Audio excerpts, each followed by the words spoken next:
Good afternoon. It is the first day of February 2022. A very warm welcome to KBC Channel 1. Thank you for choosing us. We do have a comprehensive bulletin that we have prepared for you. I am Nisi Imano and I'm joined by Susan Thuku as our sign language interpreter for this bulletin.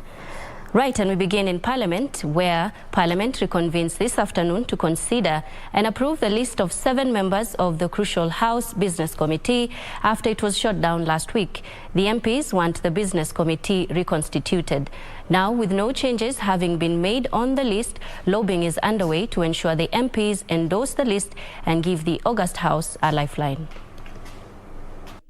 A week after a section of lawmakers scuttled the bid to pass the list of members to the House Business Committee, MPs are set to consider and pass the membership to the committee without making any changes this afternoon.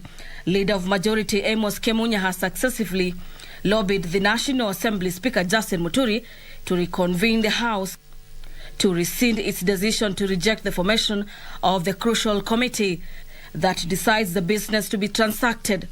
The House was forced to adjourn its Tuesday, Wednesday and Thursday sessions last week after MPs allied to Deputy President shot down a motion that was meant to reconstitute the committee upon the commencement of Parliament's 6th session.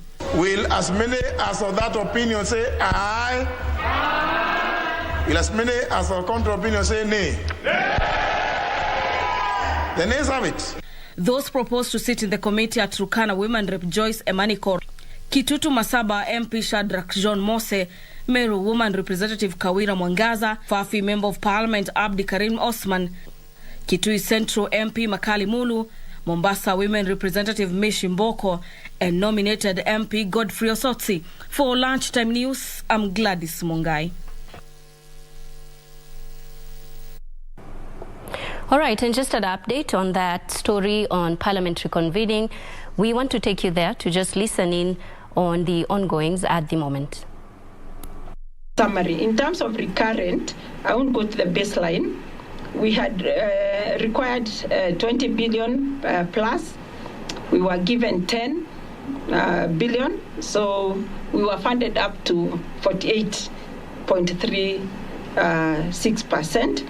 In terms of development, we've been funded up to 25%. So the global picture is there, honorable members. The next table would be now drilling down to the programs, but I think you're just interested in that global figure. So, and then table 3, we have just summarized what we feel are the... And unless there are any issues that you would want to pick specifically from any table, you can bring it out.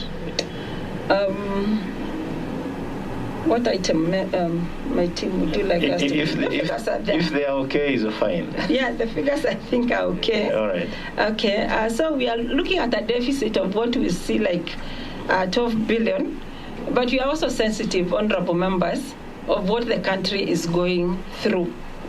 This year, we, according to our collective bargaining, there are so many allowances which were supposed to be adjusted according to the collective bargaining with the union.